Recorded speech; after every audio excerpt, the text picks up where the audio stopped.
1996 के प्रावधानों को लागू करें।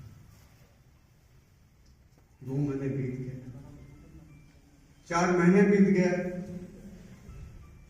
हम लोगों ने देखा कि सरकार टस से मस नहीं हो रही है, अडिग है। तब हम लोगों ने सरकार के खिलाफ कंटेम्प्ट ऑफ कोर्ट एक्ट 1971 के तहत मामला दर्ज करा है। अब मामला माननीय न्यायालय और सरकार के बीच आ गया।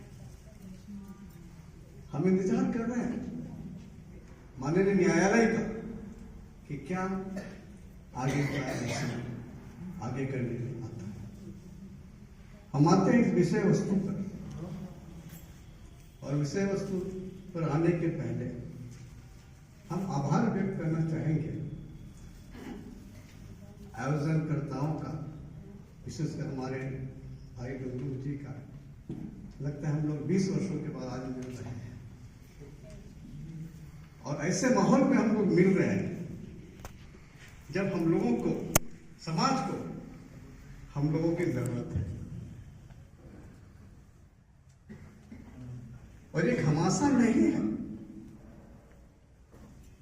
ये एक दूसरे को सहयोग करने का पल है। और निश्चय ही यहां से जो भी बातें जाएंगी उसमें अनुसूचित क्षेत्रों के प्रशासन और नियंत्रण के लिए माननीय संसद ने जो अधिनियम 1996 बनाया है, उसके धाराओं के तहत हम जनजातियों को अनुसूचित क्षेत्र के प्रशासन और नियंत्रण सुनिश्चित करने के लिए पारंपरिक स्वशासन व्यवस्था, हमारी रूढ़िवादी व्यवस्था को सुरक्षित और संरक्षित रखने के लिए जरूर कुछ न कुछ होगा। बैनर को देखने से बहुत सारी चीज स्पष्ट हो जाती है। अनुसूचित क्षेत्र है, नगर पालिका है, पेशा है। अनुसूचित क्षेत्र कहने से बिल्कुल स्पष्ट है कि माननीय राष्ट्रपति जी घोषणा करते हैं 5वीं अनुसूची के भाग क के पैरा 6 के अनुसार, तो झारखंड में हमारे 13 अनुसूचित क्षेत्र है। हमारे झारखंड में 32 जनजातियां भी है, वो भी राष्ट्रपति महोदय जी ही अधिसूचित करते हैं, सूचीबद्ध करते हैं।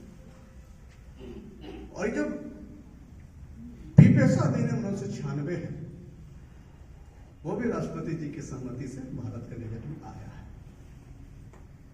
तो राष्ट्रपति जी का कहीं ना कहीं बहुत बड़ी भूमिका है ये तीनों विषय के संदर्भ में। हम कहना चाहेंगे कि संसद को क्यों आवश्यकता हुई कि पंचायतों के उपबंध को अनुसूचित क्षेत्रों पर विस्तार किया जाए। संसद को इसलिए जरूरत पड़ी कि हमारा जो अनुसूचित क्षेत्र है, जो अनुसूचित क्षेत्र अधिनियम, चुटिया नागपुर अनुसूचित क्षेत्र अधिनियम 1874 को हम लोग याद करते हैं, संताल परगना अनुसूचित क्षेत्र जिला अधिनियम 1874 हम लोग याद करते हैं, और आज फिर अनुसूचित क्षेत्र जिला के रूप में हमें 13 जिले, 3 प्रखंड, 2 पंचायतें मिले। तो 1874 से इतिहास चलकर आज 11 अप्रैल 2007 तक हमें अनुसूचित क्षेत्र मिले हैं। इसलिए मिले हैं कि हम आदिवासियों की, हम जनजातियों की एक खास परंपरागत व्यवस्था है जो कभी भी दूसरे गैर आदिवासी व्यवस्था को स्वीकार नहीं किया है।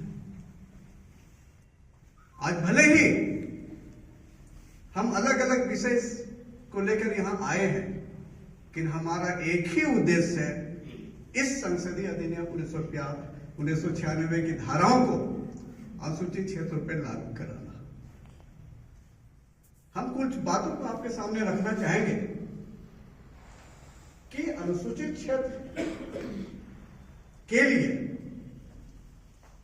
अधिनियम 1996 आया।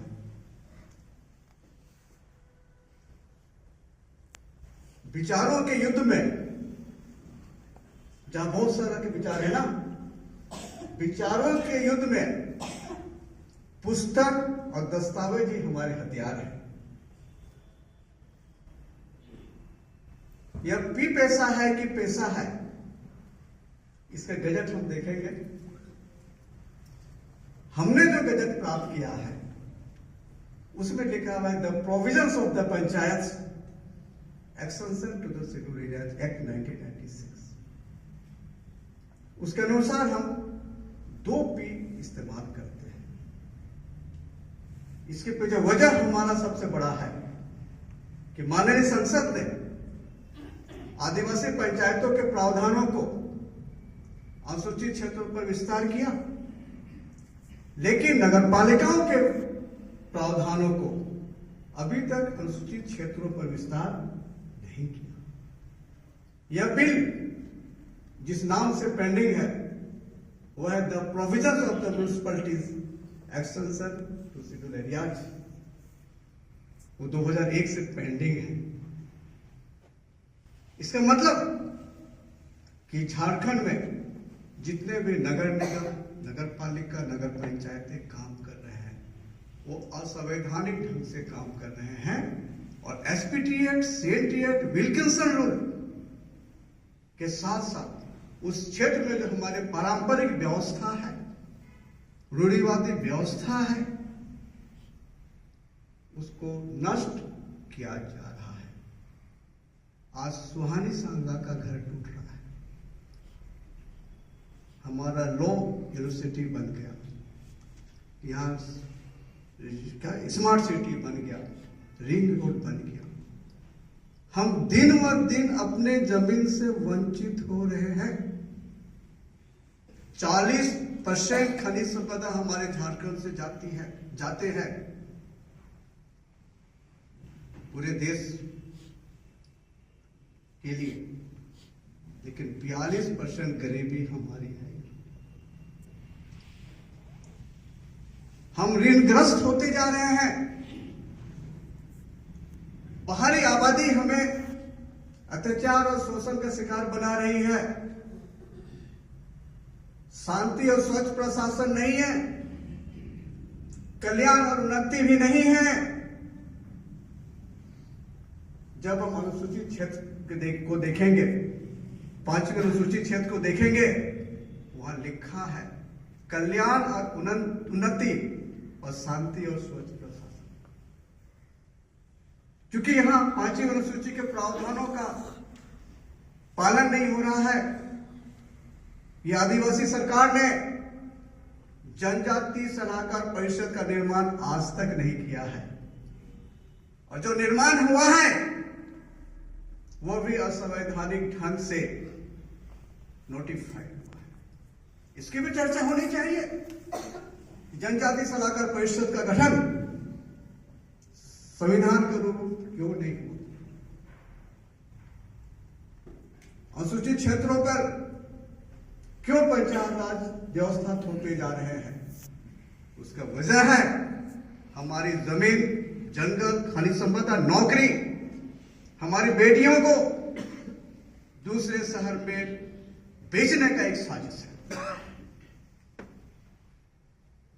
यह संसदीय अधिनियम पी/पेशा 1996 की उपबंध 3 स्पष्ट लिखा है कि संविधान के भाग 9 के प्रावधानों को अनुसूचित क्षेत्रों पर अपवादों और उपांतरणों के अंतर्गत विस्तार किया गया है।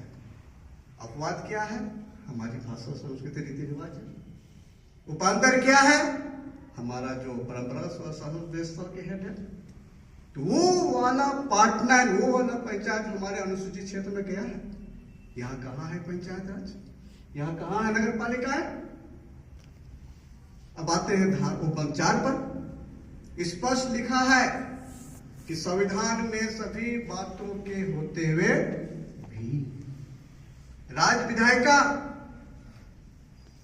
पी पैसा अधिनियम 1996 के प्रावधानों के विपरीत कोई कानून नहीं बनाएगा। मैं नहीं रुकूंगा डुमरू साहब, सुनिए आप लोग, 20 साल के बाद हम लोग मिले हैं, नहीं चलेगा।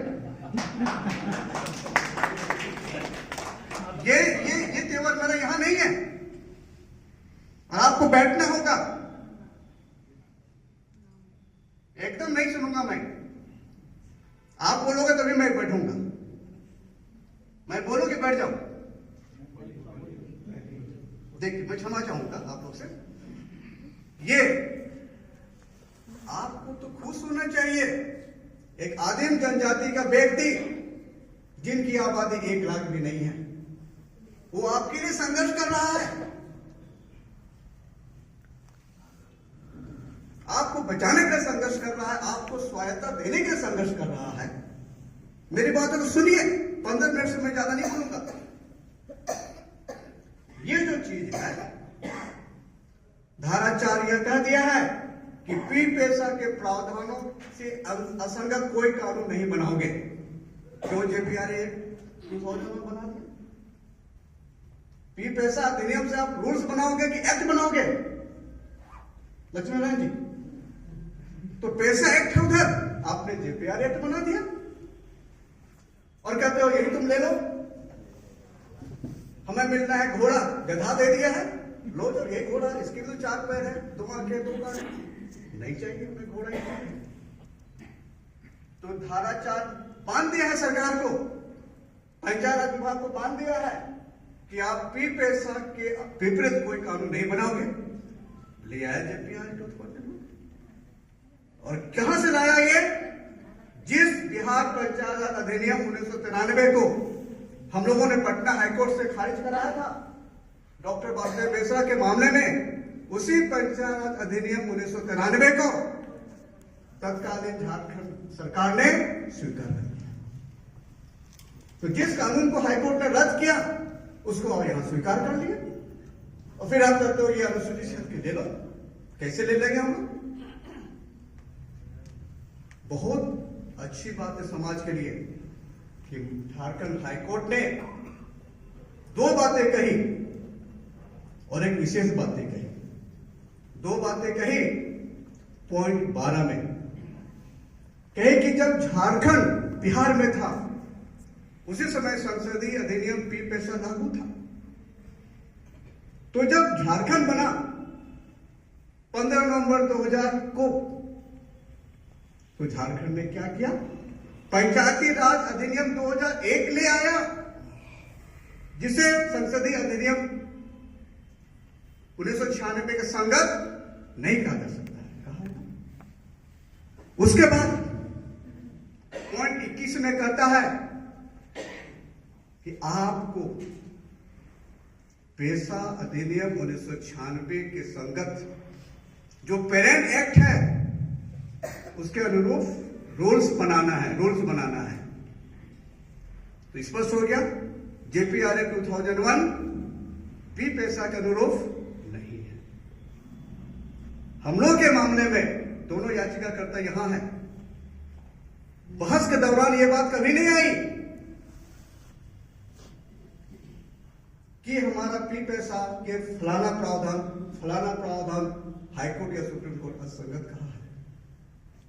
एक बात मैं यहां जोड़ना चाहूंगा, मैं आपको दे दूंगा डुमरू साहब, कि माननीय दीपक बिरवा जी जब झारखंड विधानसभा के पंचायत राज और जिला समिति के अध्यक्ष थे, सभापति थे, उन्होंने रिकमेंड कर दिया है कि झारखंड पंचायत राज अधिनियम 2001 यह संसदीय अधिनियम पी पैसा 1996 की धाराओं का असंगत है, इसे अनुसूचित क्षेत्र में निरस्त किया जाए। मेरे पास गजट है, चिट्ठी है, आपको दे दी जाएगी। अभी आदिवासी सरकार है, उनको बोला जाए अब विधानसभा में लाकर इसे पारित करो। 16 मार्च 2016 को माननीय दीपक बिरवा जी ने विधानसभा में रिपोर्ट दे दिया है। कहां है हमारी आदिवासी सरकार? तो पी पैसा कानून 4 धारा उबल जब कह दिया, इसके विपरीत कानून आपको नहीं बनाना है।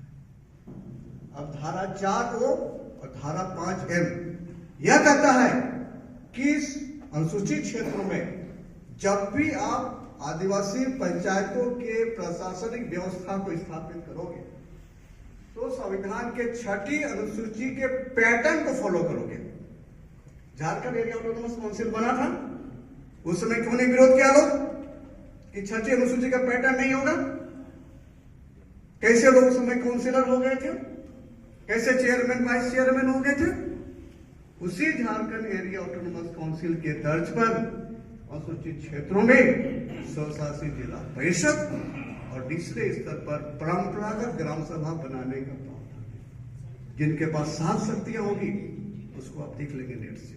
तो ये जो व्यवस्था है, जिले के स्तर पर स्वशासित जिला परिषद और निचले स्तर पर आदिवासी परंपरागत ग्राम सभा की स्थापना से ही अनुसूचित क्षेत्र का प्रशासन और नियंत्रण होगा, और जो स्वशासित जिला परिषद है वही नगर पालिकाओं के कार्यों को भी देखेगा।